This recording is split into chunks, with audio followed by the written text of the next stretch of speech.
Flying time of projectile, किसी भी प्रक्षेप्य का उड्डयन काल। इससे पिछले वीडियो में जो प्रोजेक्टाइल मोशन वाला वीडियो था, उसमें हमने फ्लाइंग टाइम का फॉर्मूला डेराइव किया था। इस वीडियो में हम इस फ्लाइंग टाइम के कंसेप्ट को फुल्ली डिटेल में पढ़ेंगे। आपकी जेई और नीट की एग्ज़ाम में जहाँ तक क्वेश्चन बन सकते हैं, उन सभी कंसेप्ट को हम इस वीडियो के माध्यम से क्लियर करेंगे। तो चलिए स्टार्ट करते हैं। तो स्टार्ट करते हैं हम इसके फॉर्मूले से। और इसका जो फॉर्मूला हमने डराइव किया था वो था T equals to 2u sine theta upon g. ये जो फ्लाइंग टाइम का फॉर्मूला है वो हमारे इस प्रोजेक्टाइल के लिए हमें प्राप्त होता है, जहाँ पे किसी प्रोजेक्टाइल को इनिशियली u वेलोसिटी से थीटा एंगल पर फेंका जाता है या प्रक्षेपित किया जाता है।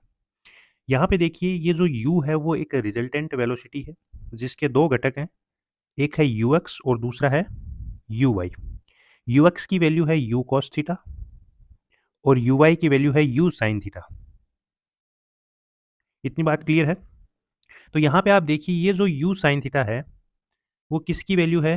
uy की। इसका मतलब हम t को इस फॉर्म में भी डिनोट कर सकते हैं, 2uy अपॉन जी। एक फॉर्मूला इसका हम इस प्रकार से भी डिफाइन कर सकते हैं। ये देखिए, कोई बड़ी बात नहीं है कि नीट एग्जाम में आपको इस प्रकार से भी क्वेश्चन पूछा जा सकता है, क्योंकि ये ज़रूरी नहीं है कि आपको बहुत ही हार्ड क्वेश्चन दे करके कंपटीशन करवाएं। कई बार एक फास्ट बॉलर जिस प्रकार से स्लो बॉल से बोल्ड करता है, उस प्रकार से भी आपको एग्जामिनर है वो बहुत ही आसान से क्वेश्चन से बोल्ड कर सकता है। इसलिए हर एक कंसेप्ट को आप बिल्कुल डिटेल से अपने दिमाग में बैठाएं। एक देखिए, एंगल्स का कंसेप्ट होता है पूरक कोण।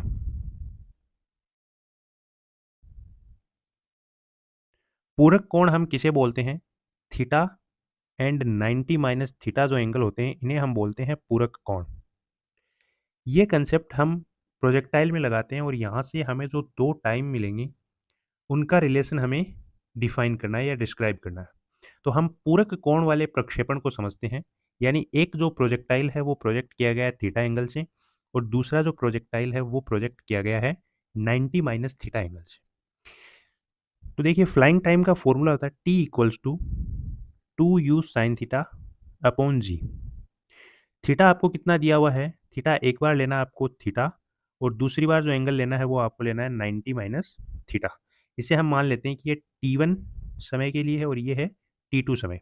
यानी जब थीटा एंगल पर प्रोजेक्ट किया जा रहा है तब उसका फ्लाइंग टाइम है t1, और 90 माइनस थीटा पर प्रोजेक्ट कर रहे हैं तब उसका जो फ्लाइंग टाइम है वो t2 है। यहाँ से आपको दो रिलेशन पूछ सकता है। फर्स्ट रिलेशन पूछ सकता है कि t1 बाई t2 की वैल्यू बताओ, और जो सेकंड रिलेशन पूछ सकता है वो है t1 इंटू t2 की वैल्यू बताओ। क्लियर है? तो आपको क्या करना है, इस फॉर्मूले में यहाँ पे इस थीटा की वैल्यू पुट करनी है, आपको रिलेशन मिल जाएगा। चलिए हम वैल्यू पुट करते हैं। t1 इक्वल्स टू हमें मिलेगा 2u साइन थीटा अपॉन जी, और t2 की वैल्यू हमें मिलेगी 2u sine 90 minus theta upon g. Sine 90 minus theta क्या होता है? Cos theta.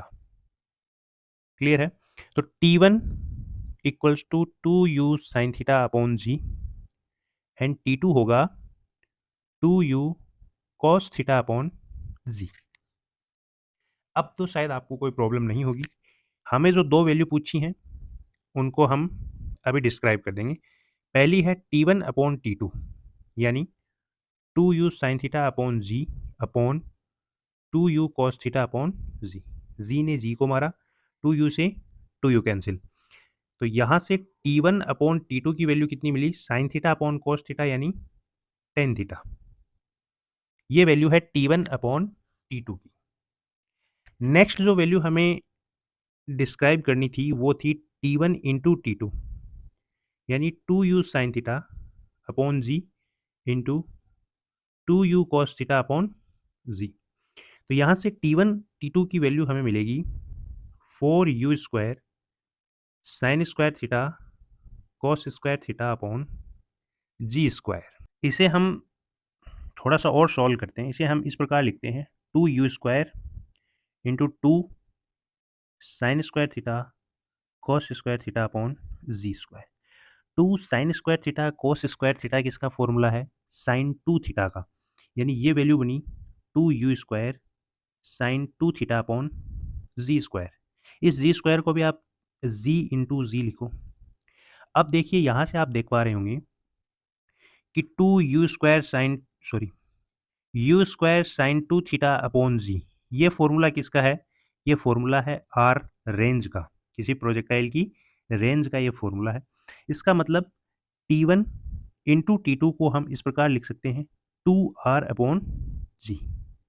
ये रिलेशन है T1 T2 का। एक टाइप से इसका जो और क्वेश्चन बन सकता है, उसमें आपसे पूछा जा सकता है इस प्रकार से कि एक प्रोजेक्टाइल है, उसके आपको 4 पॉइंट दिए जाएंगे। जैसे यहाँ पे आपको दिए हुए हैं ए बी सी और डी। यहाँ पे आप देख पा रहे होंगे कि ए बी पॉइंट है वो एक ही तल में है, यानी इसकी एक्स एक्सिस से जो डिस्टेंस है वो सेम है। यहाँ पे आपको दिया हुआ होगा कि पार्टिकल ए से बी तक पहुँचता है तो उसको समय लगता है T1, ठीक है, और पार्टिकल सी से डी तक पहुँचता है तो उसको समय लगता है T2। ये समय अंतराल दिया हुआ है जब पार्टिकल ए से बी पहुँचता है और सी से डी पहुँचता है, और इन दोनों के बीच में जो डिस्टेंस है या जो हाइट है वो है h, ठीक है। इन दोनों सरफेस के बीच की जो हाइट है वो कितनी है? h है। अब आपको पूछा जाएगा कि हमें वैल्यू बताइए T1 square minus T2 square की। क्लियर है? तो यहाँ पर जो T1 square minus T2 square की जो वैल्यू आएगी वो आएगी एट h अपॉन जी। ये फॉर्मूला आपको याद करना है। इसका डेरिवेशन थोड़ा सा लेंदी है, हमारे एग्जाम के पॉइंट ऑफ व्यू से वो इम्पोर्टेंट नहीं है। जो इम्पोर्टेंट है वो ये फॉर्मूला है, इसको आपको याद करना है। डायरेक्ट न्यूमेरिकल इसी टाइप का बनता है। तो ये अपनी चर्चा थी फ्लाइंग टाइम ऑफ प्रोजेक्टाइल की। नेक्स्ट वीडियो में हम हाइट और रेंज के बारे में भी चर्चा करेंगे। तो फिलहाल इस वीडियो में इतना ही। Thanks for watching.